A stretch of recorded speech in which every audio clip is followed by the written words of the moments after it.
ನಮಸ್ಕಾರ ಸ್ನೇಹಿತರೆ, ದಿಶಿರಾ ಕಿಚನ್ಗೆ ನಿಮಗೆಲ್ಲರಿಗೂ ಸ್ವಾಗತ. ಇವತ್ತು ನಾವು ಸಿಂಪಲ್ ಆಗೊಂದು ಹೆಸರುಬೇಳೆ ಚಟ್ನಿನ ಹೇಗೆ ಮಾಡೋದು ಅಂತ ನೋಡೋಣ. ದೋಸೆ ಇಡ್ಲಿ ಜೊತೆಗೆ ಈ ಚಟ್ನಿ ತುಂಬಾ ಚೆನ್ನಾಗಿರುತ್ತೆ, ಮಾಡೋದು ಕೂಡ ತುಂಬ ಸುಲಭ. 4ರಿಂದ 5 ಟೀ ಸ್ಪೂನಷ್ಟು ಹೆಸರುಬೇಳೆನ ತೊಗೊಂಡಿದ್ದೀನಿ ನಾನಿಲ್ಲಿ.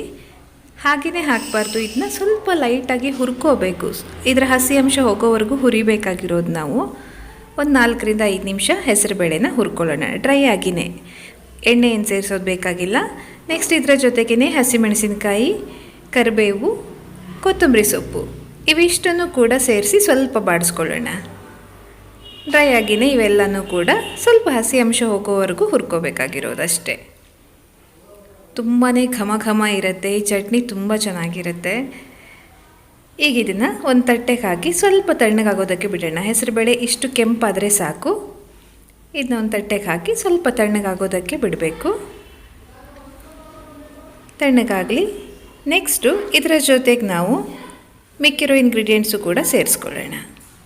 ಚಿಕ್ಕ ಜಾರಿಗೆ ಹಾಕ್ಕೊಳ್ತಾ ಇದ್ದೀನಿ ನಾನಿಲ್ಲಿ. ತಣ್ಣಗಾಗಿದೆ ಈಗ.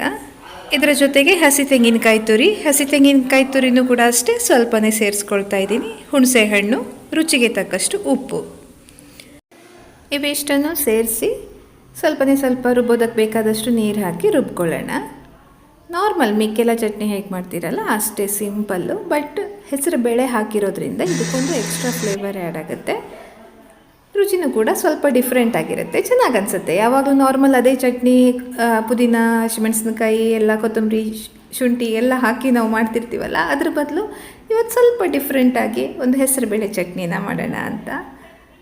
ತುಂಬ ಚೆನ್ನಾಗಿರುತ್ತೆ ಈ ಚಟ್ನಿ.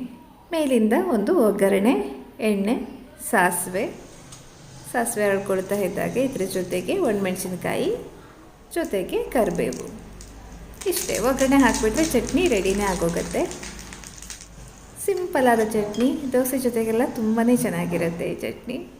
ಖಂಡಿತವಾಗಿಯೂ ಕೂಡ ಈ ಸಿಂಪಲ್ ರೆಸಿಪಿನ ಒಮ್ಮೆ ಟ್ರೈ ಮಾಡಿ ನೋಡಿ. ಹಾಗೆ ಇವತ್ತಿನ ವಿಡಿಯೋ ಕೂಡ ಇಷ್ಟ ಆದರೆ ವಿಡಿಯೋನ ಲೈಕ್ ಮಾಡಿ, ಶೇರ್ ಮಾಡಿ. ಸಿಗೋಣ ಮುಂದಿನ ವಿಡಿಯೋದಲ್ಲಿ ಇನ್ನೊಂದು ಸಿಂಪಲ್ಲಾದ ರೆಸಿಪಿಯ ಜೊತೆಗೆ.